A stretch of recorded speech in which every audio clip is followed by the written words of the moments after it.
દબાણકર્તાઓ અને લવ જિહાદીઓ પર દંડો ચાલશે જ, હર્ષ સંઘવીની ચેતવણી. ગુજરાતમાં લવ જિહાદની ઘટનાઓ વધી રહી છે. સલીમ સુરેશ બની હિન્દુ દીકરીઓને ભોળવી લવ જિહાદની જાળમાં ફસાવે છે, ત્યારે આવા વિધર્મી યુવાનો સુધરી જજો, નહીં તો જેલમાં જવાનો વારો આવશે. હિન્દુ દીકરીઓને ફસાવતા વિધર્મીઓને ગૃહ રાજ્યમંત્રી હર્ષ સંઘવીએ ચેતવણી આપી. અમદાવાદમાં પાલડી વિસ્તારમાં વિશ્વ હિન્દુ પરિષદના નવા કાર્યાલયના ભૂમિપૂજન કાર્યક્રમમાં હાજરી આપવા આવેલા ગૃહ રાજ્યમંત્રી હર્ષ સંઘવીએ ચેતવણી આપી. ભૂમિપૂજન પ્રસંગે હર્ષ સંઘવીએ કહ્યું કે સલીમ સુરેશ બનીને દીકરીઓને હેરાન કરશે તો છોડવામાં નહીં આવે. લવ જિહાદીઓ પર દંડો ચાલશે. તો ઓવૈસી પર ટોણો મારતા કહ્યું કે ઓવૈસી એના ધર્મની રક્ષા માટે બોલે છે, હું મારી ભોળી ભાલી દીકરીઓના રક્ષણ માટે કેમ ન બોલું. આ સમયે હર્ષ સંઘવીએ દબાણ કરનારાઓને પણ ચેતવણી આપી. કહ્યું કે ગેરકાયદે દબાણ કરનારા પર બુલડોઝર ફરશે જ. કચ્છમાં 2000 એકરના દબાણો તોડાયા. આ તકે ગૌ હત્યા કરનારાઓની પણ સંઘવી ઝાટકણી કાઢતા કહ્યું હતું કે ગૌ હત્યારાઓને સજા આપવામાં ગુજરાત અગ્રેસર. 1 વર્ષમાં 16 ગૌ હત્યારાઓને સજા આપવામાં આવી છે. તો મંદિરમાં ચોરી કરનારાઓને પણ સુધરી જવાની ચેતવણી આપી છે. 1 વર્ષમાં 94% મંદિર ચોરીના કેસ ઉકેલાયા. સીએએ અંતર્ગત અમદાવાદમાં રહેતા 55થી વધુ નાગરિકોને મળી ભારતીય નાગરિકત્વ. સીએએ અંતર્ગત અમદાવાદમાં રહેતા 55થી વધુ નાગરિકોને મળી ભારતીય નાગરિકત્વ. અમદાવાદમાં ગૃહમંત્રી હર્ષ સંઘવી દ્વારા સીએ અંતર્ગત વધુ 55 લોકોને આપી ભારતીય નાગરિકતા. હર્ષ સંઘવીએ ઈસનપુરમાં પાડોશી દેશમાંથી આવેલા લઘુમતીઓને ભારતીય નાગરિકતા પત્રો આપ્યા. સીએએ અંતર્ગત અફઘાનિસ્તાન, બાંગ્લાદેશ અને પાકિસ્તાનના હિન્દુ, જૈન, પારસી અને ખ્રિસ્તી ધર્મના લોકોને નાગરિકતા અપાઈ છે. હર્ષ સંઘવીના હસ્તે અત્યાર સુધીમાં કુલ 251 નાગરિકોને નાગરિકતા આપી છે, જ્યારે અમદાવાદમાં અત્યાર સુધીમાં 2017થી 2024 સુધી કુલ 1167 લોકોને નાગરિકતા અપાઈ. 55થી વધુ લોકો ભારતીય બનતા તેની ખુશીઓનો કોઈ પાર ન હતો. ભાજપ મંડળ પ્રમુખની સેન્સ માટે આવતીકાલથી ચાલુ થશે પ્રક્રિયા.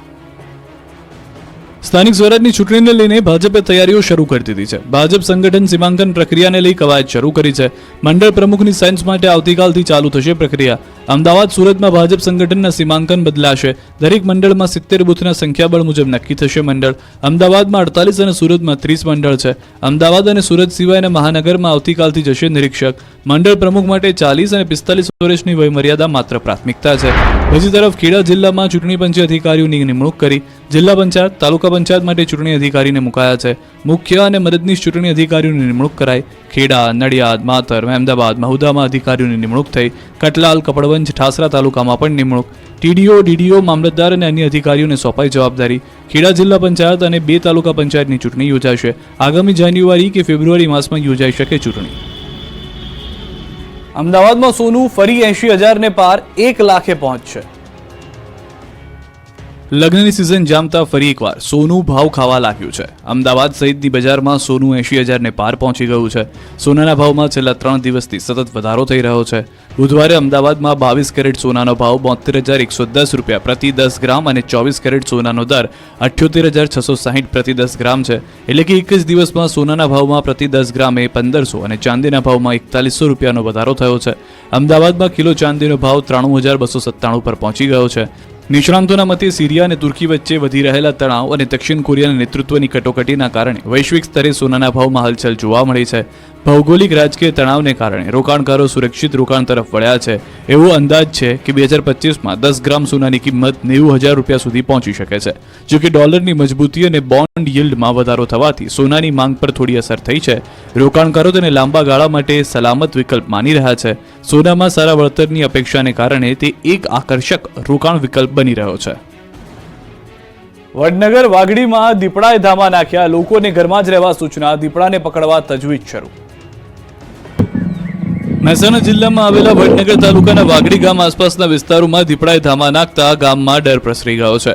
વાગડી ગામ તથા આજુબાજુના ગામોમાં તેમજ જંગલ વિસ્તારમાં હિંસક બન્યા પ્રાણી દીપડાની ભાળ મળતા હાલમાં વન વિભાગના સ્થાનિક અધિકારીઓ સ્થળ પર દોડી આવ્યા છે અને દીપડાને પકડવા પાંજરા મૂક્યા છે. જામલ ઢોર થતા માનવ મૃત્યુ તેમજ ઘર્ષણના બનાવો ન બને તે માટે લોકોને તકેદારી રાખવા સૂચના આપવામાં આવી છે. સાથે જ લોકોને રાત્રે ખુલ્લામાં સૂવું નહીં કે કુદરતી હાજતે જવું નહીં. ઘર આસપાસ પ્રકાશમય વાતાવરણ રાખવું. રાત્રિ દરમિયાન કે વહેલી પરોઢે જંગલમાં જવાનું ટાળવું. તેમજ આ સમયમાં નાના બાળકોને એકલા ન મૂકવા. બાળકોને ઢોર ચરાવવા જંગલમાં એકલા ન મોકલવા. ઘરમાં બાંધેલા ઢોર ઢાંકરની સાથે રાત્રિ દરમિયાન ન સૂવું. આ પ્રમાણેની સૂચના જાહેર કરવામાં આવી છે. આ તરફ સુરત જિલ્લામાં પણ દીપડાનો આતંક યથાવત છે. કામરેજના કઠોર ગામે 3 દીપડા ઘૂસતા નાસભાગ મચી ગઈ. એટલું જ નહીં, ખૂંખાર દીપડાએ આધેડ પર હુમલો કર્યો ત્યારે અન્ય લોકો આવી જતા દીપડાઓ ભાગી ગયો હતો. આધેડનો જીવ બચી ગયો. ઇજાગ્રસ્ત આધેડને તુરંત નજીકના આરોગ્ય કેન્દ્ર ખાતે લઈ જવામાં આવ્યા. દીપડાના વધી ગયેલા આતંકને લઈને સ્થાનિકોમાં ભય છે. દીપડાને પકડી પાડવા માંગ કરવામાં આવી છે. મહી નદીના પટમાંથી રેતી ખનન ઝડપાયું. ફ્લાઇંગ સ્કોડે દરોડા પાડી 70 લાખનો મુદ્દામાલ જપ્ત કર્યો. વડોદરા જિલ્લાના સાવલી તાલુકાના પોઈચા કનોડા પાસેથી પસાર થતી મહી નદીના પટમાં ધમધમતા ગેરકાયદેસર રેતી ખનન સામે તવાઈ બોલાવવામાં આવી. વડોદરા ખાણ ખનીજ વિભાગ દ્વારા કોઈ કાર્યવાહી કરવામાં ન આવતા ફ્લાઇંગ સ્કોડે દરોડા પાડી ₹70 લાખ ઉપરાંતનો મુદ્દામાલ કબજે કરી કાર્યવાહી હાથ ધરી. સાવલી પોલીસને સાથે રાખી ફ્લાઇંગ સ્કોડે દરોડા પાડતા રેતી ઉલેચી રહેલાઓએ દોડધામ કરી મૂકી. મહત્વનું છે કે જિલ્લા સંકલનની બેઠકમાં સાંસદ અને ધારાસભ્યો દ્વારા અનેક વખત રેતી ખનન સામે જિલ્લા કલેક્ટરને રજૂઆત કરવામાં આવી છે, પરંતુ આ રજૂઆતો માત્ર કાગળ પૂરતી સીમિત રહેતી હોય છે. ત્યારે સાવલી તાલુકાના પોઈચા કનોડા ગામ પાસેથી પસાર થતી મહીસાગર નદીમાં ગાંધીનગરની ફ્લાઇંગ સ્કોડે દરોડા પાડ્યા.